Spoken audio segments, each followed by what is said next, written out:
참된 쉼은 오직 예수님께 있습니다. 자, 요즘 여러분 가장 많이 듣는 단어가 어떤 단어입니까? 쉬고 싶다. 옆 사람에게 알려주면 쉬고 싶다. 그죠? 쉬고 싶다라는 말은 많이 듣는데 정작 쉼을 누리는 사람은 여러분 자세히 들여다보면 거의 없습니다. 그 쉬기 위해서 주말 되면 우리 경산 인근에 대형 카페가 많더라고요. 다 지나가면서만 봤어요. 들어가진 않고 지나가면서 봤는데 엄청 많아요. 사람들이 여행을 다녀와도 다 돌아오면 다 같이 하는 말이 뭐예요? 잘 쉬었다가 아니고 뭐예요? 피곤하다. 휴가를 갔다 와도 피곤하고 연휴를 보내도 피곤하고 교회를 갔다 와도 피곤하고 한번 따라합시다. 집에 있어도 불안합니다. 여러분 이런 고백은 낯설지 않게 우리가 듣죠. 몸은 쉬고 있는데 영혼이 여전히 분주하기 때문에 그런 거죠. 우리는 쉼 없는 세상 속에서 살아가고 있습니다. 학생들을 들여다봐도 학교에서 경쟁하는 시대에 살아가고 있죠. 직장에서도 성과를 요구하고 가정에서는 어떻게 해요? 이 관계의 긴장감을 늦출 수는 없잖아요. 쉼 없이 몰아가는 거죠. 그래서 어느 순간 이제 SNS를 봐도 그렇죠. 잘 사는 사람을 들여다보면 왠지 불안하잖아요. 그럼 잘 사는 사람 보면 내 모습 들여다보면 좀 초라해 보이는 것 같고 그래서 더 열심히 살아야 되겠다라는 강박관념에 시달리게 됩니다. 그렇게 마음 먹는 순간 더 열심히 살아야지, 더 열심히 달려가야지. 그런데 여러분 마음은 뭘로 채워지죠? 공허함만 남잖아요. 밤에 누워 있어도 생각이 멈추지 않죠. 내일의 걱정이 머릿속을 떠나가지 않습니다. 그래서 문득 다른 사람은 편하게 사는 것 같은데 옆 사람 봅시다. 나는 왜 이렇게 힘들게 사는가? 나는 왜 이렇게 힘들게 살까? 그죠? 많은 사람들이 오늘 이 시대를 살아가는 사람들의 속삭임인 것 같습니다. 예수님 당시에도 여러분 다르지 않습니다. 그들도 무거운 세금과 종교적인 율법, 사회적 억압 속에서 지쳐 있었던 거죠. 그때에 예수님이 하신 말씀이 오늘 말씀이에요. 수고하고 무거운 짐진 자들아 다 내게로 뭐하라? 오라. 내가 너희를 뭐하리라? 쉬게 하리라. 이 말은 단순히 피곤한 사람은 좀 쉬어야 되겠다라는 말씀이 아닙니다. 예수님은 단순히 육체의 휴식이 아니라 존재의 쉼, 따라해 볼까요? 존재의 쉼, 영혼의 쉼, 이 말씀을 하고 계신 거거든요. 사람이 진정으로 쉬기 위해서는 침대나 휴양지가 아니라 영혼의 안식처가 필요한 거죠. 그것이 바로 어딜까요? 어디라고요? 잘 못 읽으셨어요?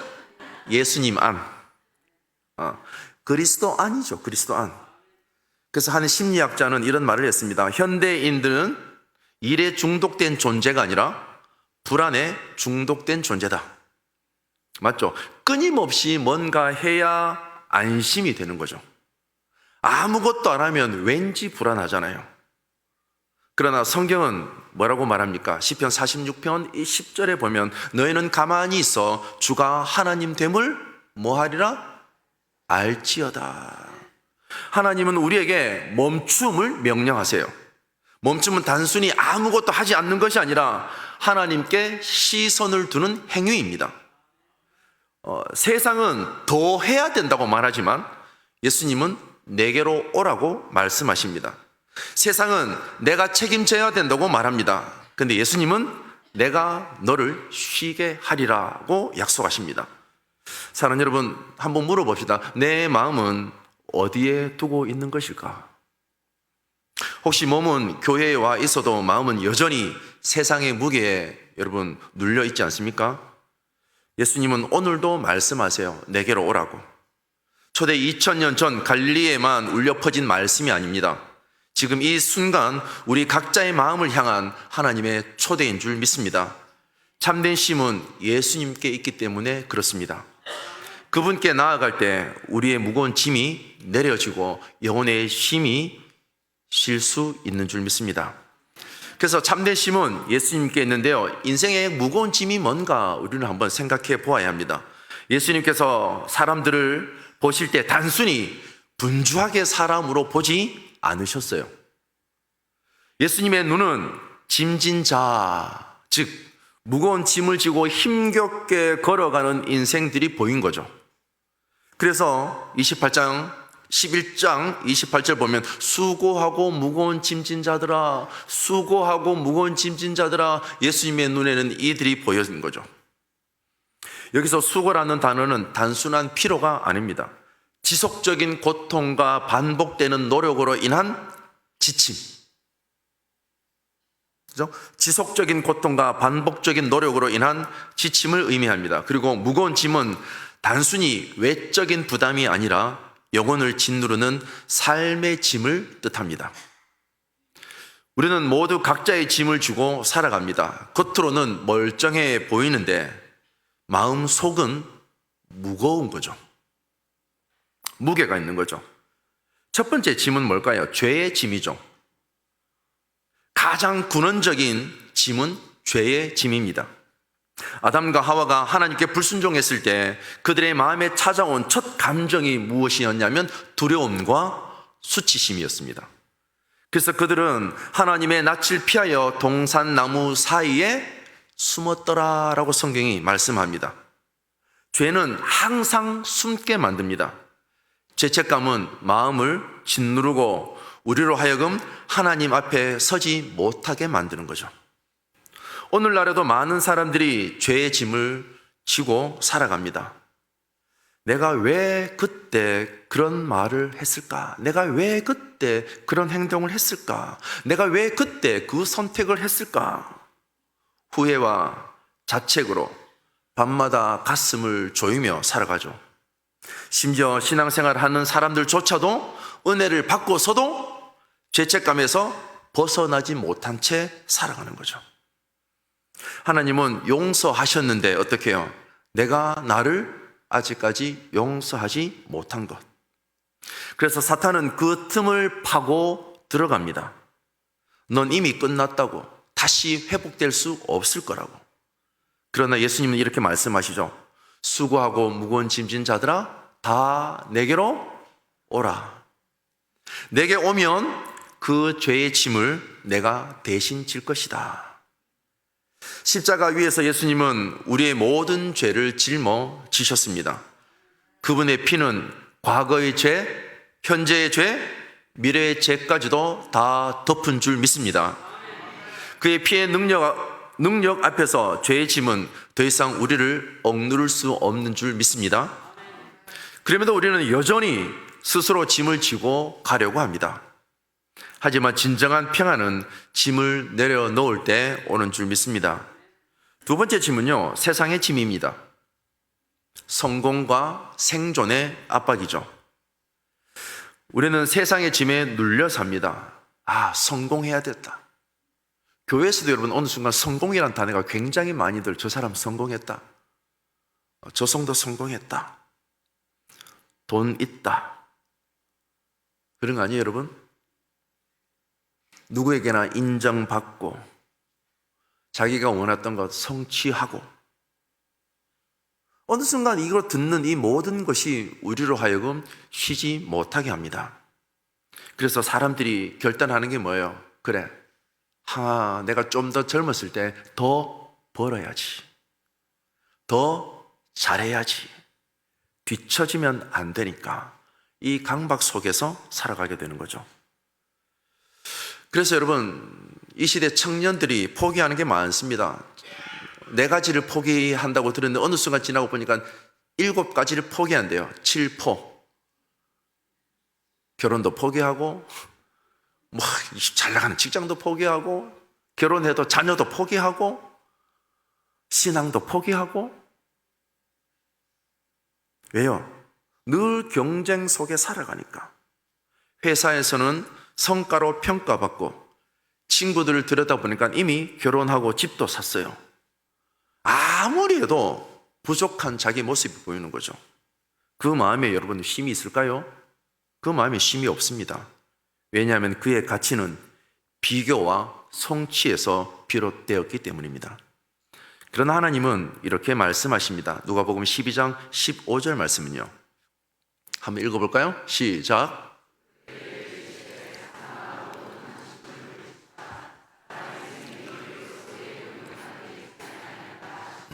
아멘. 사람의 생명이 그 소유에 넉넉한 데 있지 아니하리라. 세상은 성취로 우리를 판단하지만 하나님은 존재 자체로 우리를 사랑하시는 줄 믿습니다. 하나님 앞에서 우리는 성과로 인정받는 존재가 아닙니다. 은혜로 사랑받는 자녀인 줄 믿습니다. 이 사실을 잊을 때 우리의 영혼은 무거워집니다. 그래서 쉼을 잃어버립니다. 세 번째 짐은요, 관계의 짐입니다. 미움과 용서하지 못함입니다. 누군가를 미워하고 또 누군가에게 미움을 받는 일은 우리 마음을 가장 아프게 만듭니다. 용서하지 못하는 마음, 짐처럼 우리를 짓누르죠. 미움은 상대를 향한 감정 같지만 자세히 들여다보면 내 마음을 갉아먹는 여러분 독입니다. 그래서 예수님이 마태복음 6장 14절에서 이렇게 말씀합니다. 함께 읽을게요. 시작. 너희가 사람을 용서.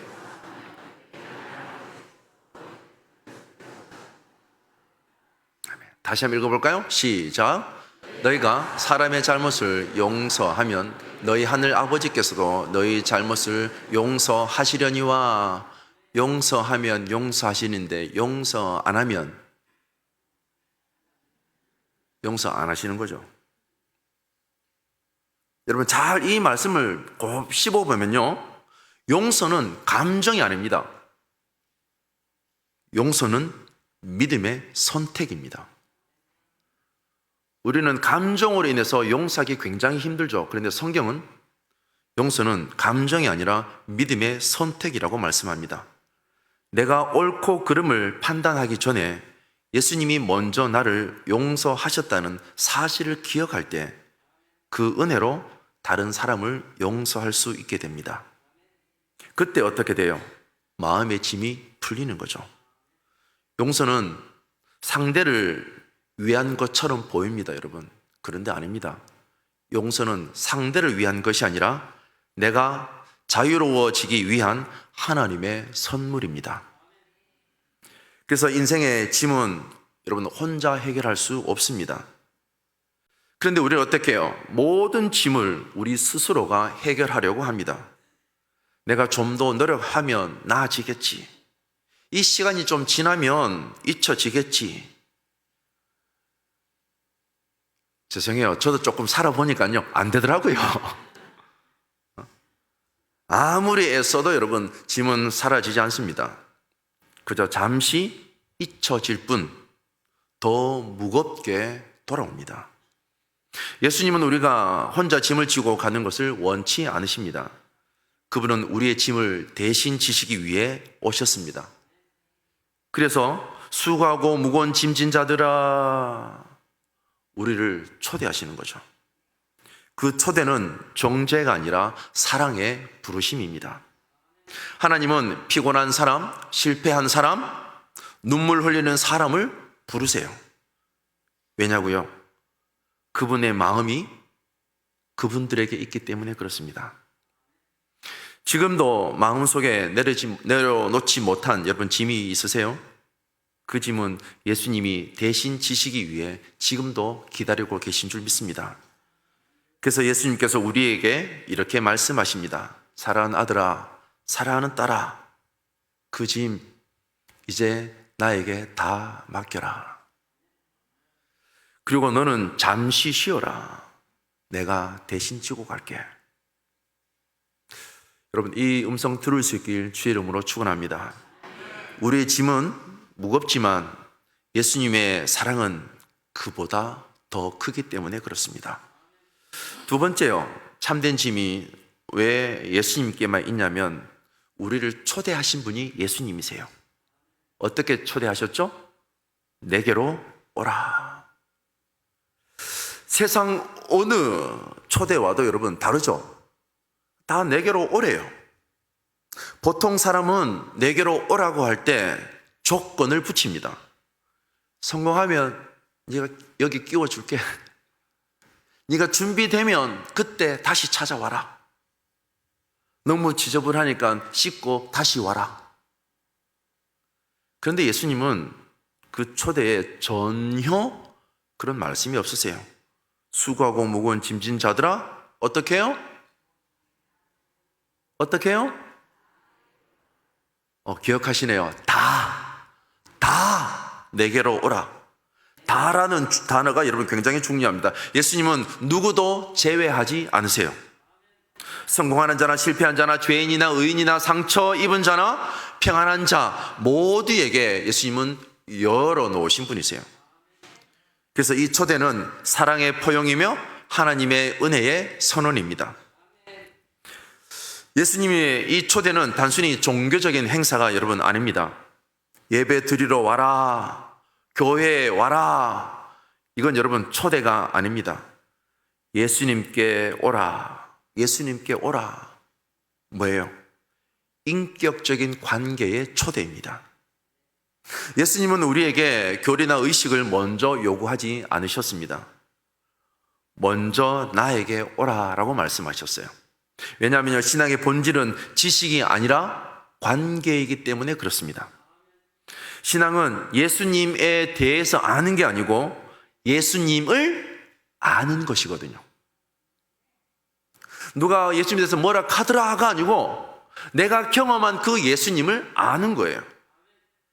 그분과 함께하는 삶이 신앙입니다. 우리가 잘 아는 요한복음 15장에서 예수님은 자신을 포도나무에 비유하세요.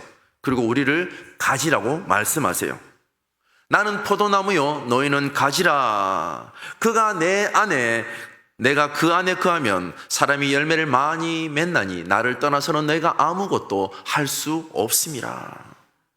그런데 많은 사람들이 가지처럼 떨어져 있으면서 스스로 살아보려고 애씁니다. 여러분, 가지는 나무에 붙어 있을 때 생명을 얻습니다. 떨어지면 어떻게 해요? 말라버리잖아요. 예수님께 오라는 초대는 다시 생명의 근원에 붙어 있으라는 부르심이죠. 그분 안에서만 우리는 살아갈 수 있는 줄 믿습니다. 그리고 예수님이 내게로 오라는 이 말씀 속에는 단순히 내게로 오라는 의미만이 아니라 너의 짐을 나에게 맡겨라, 이 초대가 담겨 있습니다. 베드로전서 5장 7절은 이렇게 말씀합니다. 너희 염려를 다 주께 맡기라. 이는 그가 너희를 뭐하리라? 돌보심이라. 염려를 다 맡기래요. 하나님은 우리의 짐을 보시며 안타까워하시죠. 우리가 그 짐을 지고 허덕이는 것을 원치 않으십니다. 그래서 예수님은 그 짐을 자신이 대신 지기 위해서 십자가를 지셨습니다. 그분은 단순히 위로의 말을 건네시는 분이 아니세요. 우리의 짐을 실제로 지신 분이십니다. 십자가 위에 예수님을 한번 들여다봅시다. 그분은 우리의 죄의 짐, 슬픔의 짐, 상처의 짐, 모든 짐을 지셨습니다. 그 짐 때문에 우리는 더 이상 죄책감 속에 머물 필요가 없습니다. 예수님의 초대는 이젠 짐을 내려놓아도 된다라는 선언입니다. 예수님께 짐을 맡긴다는 것은 내 인생의 통제권을 그분께 드리는 것입니다. 그래서 우리는 이렇게 고백하죠. 주님, 제 힘으로는 이젠 안 됩니다. 주님이 다스려 주옵소서. 이 고백이 여러분 바로 쉼의 시작입니다. 예수님의 내게로 오라는 이 초대는 복음의 가장 단순하면서도 가장 깊은 표현이기도 합니다. 너희가 이렇게 해야 구원받는다가 아니에요. 예수님께 오면 구원을 얻는다라고 말씀하세요. 그래서 그 한 걸음이 구원의 시작입니다. 요한복음 6장 37절에서 예수님이 이렇게 말씀하세요. 아버지께서 내게 주시는 자는 다 내게로 올 것이요 내게 오는 자는 내가 결코 내쫓지 아니하리라. 여러분, 내게 오는 자를 결코 내쫓지 않겠다라고 말씀하세요. 우리가 어떠한 과거를 가졌든 어떠한 실패를 했든지 그분께 나아가기만 하면 결코 버림받지 않는다고 성경이 말씀하고 있습니다. 그 초대는 영원히 열려있는 줄 믿습니다. 그래서 예수님은 인생의 짐을 덜어내 주실 뿐만 아니라 우리 존재 자체를 품어주시는 분이 예수님이세요. 그리고 그분은 고쳐주기 위해서 부르시는 것이 아니라 먼저 사랑하기 위해서 부르시는 거죠. 여러분, 고친다고 다 회복되는 거 아닙니다. 여러분, 사랑 안에서 변화가 먼저 일어납니다. 그리고 그 사랑이 모든 것을 회복시킵니다. 그 사랑이 바로 복음의 능력입니다. 그래서 예수님은 과거형이 아니에요. 2000년 전 갈릴리에서만 울려 퍼진 말씀이 아니라 지금 이 자리에 있는 저와 여러분에게도 이 말씀은 살아있는 줄 믿습니다. 예수님은 지금도 말씀하세요. 다 내게로 오라. 지금도 여전히 많은 이들이 그 부르심을 듣지 못한 채 살아갑니다. 세상의 소음에 묻혀 있기 때문에 그렇죠. 그분의 음성은 여전히 잔잔하고 따뜻하고 개인적입니다. 그래서 그분이 저의 이름을 부르시죠. 동진아, 내게로 오라. 내가 너를 쉬게 하리라. 여러분 들어보셨어요? 자기 이름 넣어서 한번 불러볼까요? 누구야, 내게로 와라. 내가 너를 쉬게 하리라. 자기 이름 넣어서 한번 불러봅시다.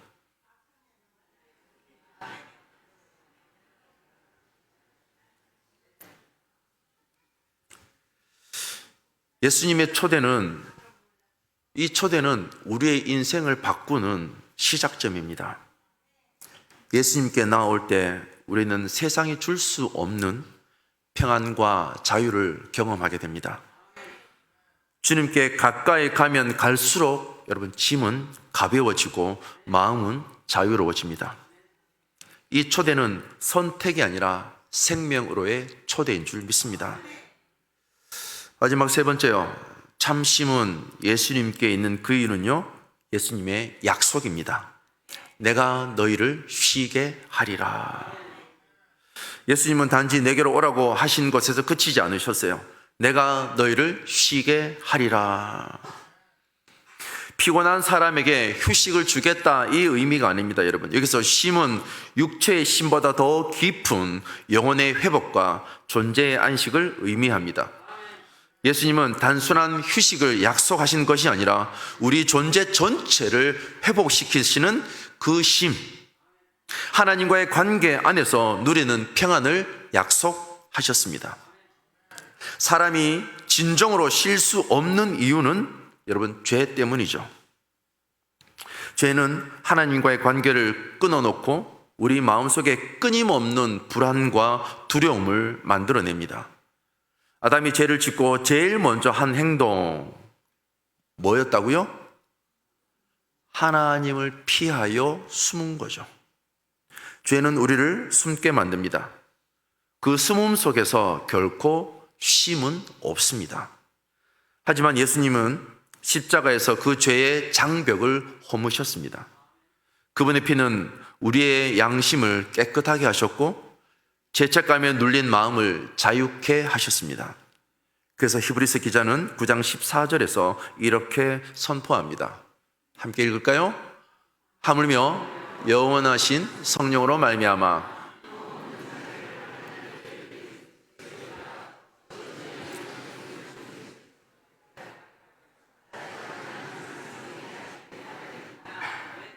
아멘. 예수님이 주시는 쉼, 죄사함의 자유에서 시작됩니다. 그 자유는 더 이상 숨지 않아도 되는 거죠, 여러분. 이게 자유 아니겠습니까? 더 이상 나를 정죄하지 않아도 된다는 자유 말입니다.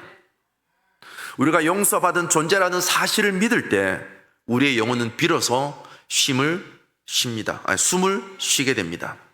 그때 진정한 쉼이 시작이 됩니다. 예수님이 주시는 쉼은 하나님과의 화목에서 오는 평안이기도 합니다. 로마서 5장 1절은 이렇게 고백합니다. 그러므로 우리가 믿음으로 의롭다 하심을 받았으니 우리 주 예수 그리스도로 말미암아 하나님과 무엇을 누리자? 화평을 누리자. 예수님이 주시는 쉼은 단순히 문제 해결이 아니라 관계의 회복입니다. 하나님과의 화평이 이루어질 때 우리의 마음은 평안을 얻게 됩니다. 이 평안은 어떤 평안일까요, 여러분? 세상이 줄 수 없는 평안입니다.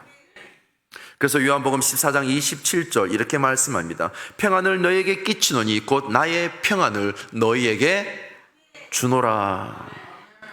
내가 너희에게 주는 것은 세상에 주는 것과 같지 아니하리라. 세상에 주는 평안은 상황에 따라 여러분 변하는 것 잘 알고 계시죠? 근데 우리 주님이 주시는 평안은 세상에 주는 것과 같지 않대요. 경제가 좋으면 안심이 되고 일이 잘 되면 기쁘고 건강하면 평안하고, 그러나 그런 평안은 조건이 붙습니다.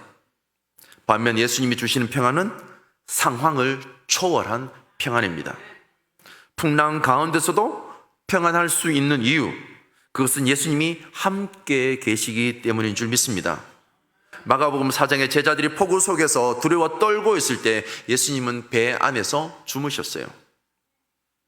그 장면을 들여다보면 여러분 단순히 기적의 한 장면이 아니라 평안의 본질이 무엇인지 보여주는 장면입니다. 예수님이 함께 계신 곳에는 폭풍이 있어도 쉼이 있는 줄 믿습니다. 우리의 인생에도 들여다보면 폭풍이 여기저기서 여러분 닥쳐오지 않습니까? 그러나 여러분 하나님이 함께 하시면 우리 영혼은 흔들리지 않는 줄 믿습니다. 그분이 저와 여러분 안에서 우리는 평안할 수 있기 때문에 그렇습니다. 히브리서 기자는 4장에서 그렇게 말씀합니다. 이 안식에 대해서 말하는데요, 히브리서 4장 9절 말씀입니다. 함께 읽을게요. 시작. 그런즉 안식할 때가 하나님의 백성에게 남아 있도다. 안식할 때가 하나님의 백성에게 남아 있도다. 이 말씀은 우리가 이 땅의 사명을 다하고 하늘나라의 안식을 말하는 게 여러분 아닙니다. 이미 지금 이 땅에서 시작되는 영원한 안식을 뜻합니다. 예수님을 믿는 순간 우리 안에 영원한 생명이 들어오고 그 생명은 세상의 불안보다 강한 평안을 만들어내기 때문에 그렇습니다. 세상에 주는 쉼은 잠시뿐입니다. 좋은 여행지, 멋진 음악, 편안한 침대, 아무리 좋은 환경도 여러분 그 쉼은 며칠 지나면 끝이 납니다. 하지만 예수님이 주시는 쉼은 영원히 지속됩니다. 그분의 평안은 세상이 빼앗을 수 없기 때문에 그렇습니다.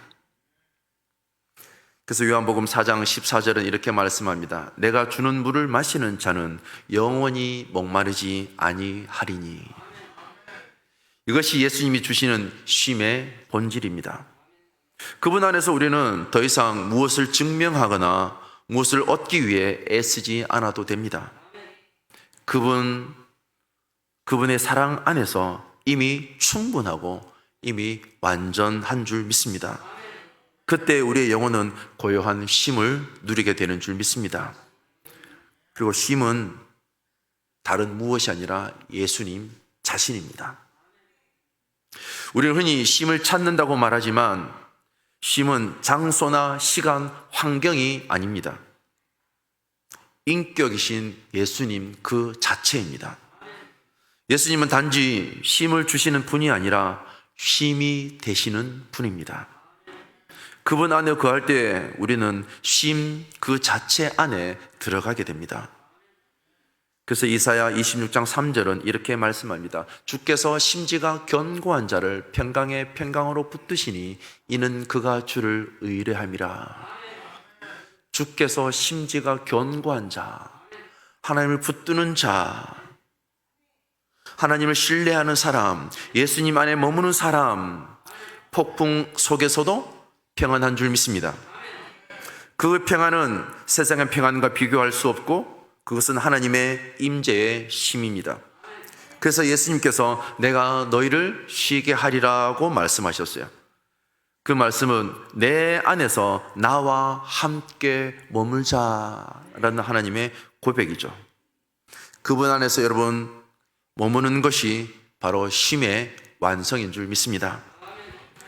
사랑하는 여러분, 행복을 경험하셨나요? 예수님 때문에 행복하세요? 세일 전도 축제 방갑대를 준비하면서 우리 안에 그 쉼을 다시 한 번 더 정리하고 우리가 전하고자 하는 작정한 식구들에게 거침없는 예수님으로부터 흘러나오는 그 쉼을 전달할 수 있길 주님 이름으로 축복합니다. 그래서 우리 각자의 인생을 걸어가며 짐을 지고 우리는 살아갑니다. 겉으로는 괜찮은 척, 그러나 마음 한켠에는 어느 누구에게도 말 못할 무게가 있는 거죠. 저희들도 그렇고 우리가 초청할 초청자들도 그렇습니다. 그 짐은 죄의 짐이기도 하고 관계의 짐이기도 하며 세상의 압박으로 인한 무거움이기도 합니다. 그러나 예수님은 그 모든 짐을 보시면서 이렇게 말씀하시죠. 수고하고 무거운 짐진 자들아 다 내게로 오라. 내가 너희를 쉬게 하리라. 이건 단순한 위로의 말이 아니라 하나님의 구원의 초대장입니다. 이 초대에는 조건이 없죠. 준비된 사람, 신앙 좋은 사람, 죄 없는 사람, 깨끗한 사람, 그런 사람이 아니라 지금 지쳐있고 실패하고 상처 입은 그 모습 그대로 오라는 것입니다. 그래서 예수님은 우리가 깨끗해져서 오기를 기다리지 않습니다. 그분은 우리가 지저분한 채로 무거운 짐을 지고 올 때 그 짐을 대신 지기 위해 두 팔을 벌리고 계시는 줄 믿습니다.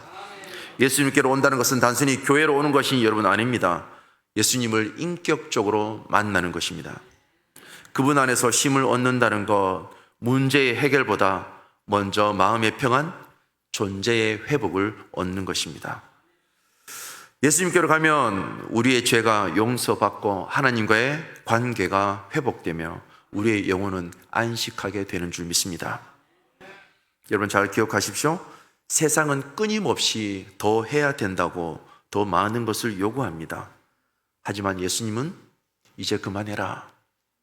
내게로 오라고 말씀하세요.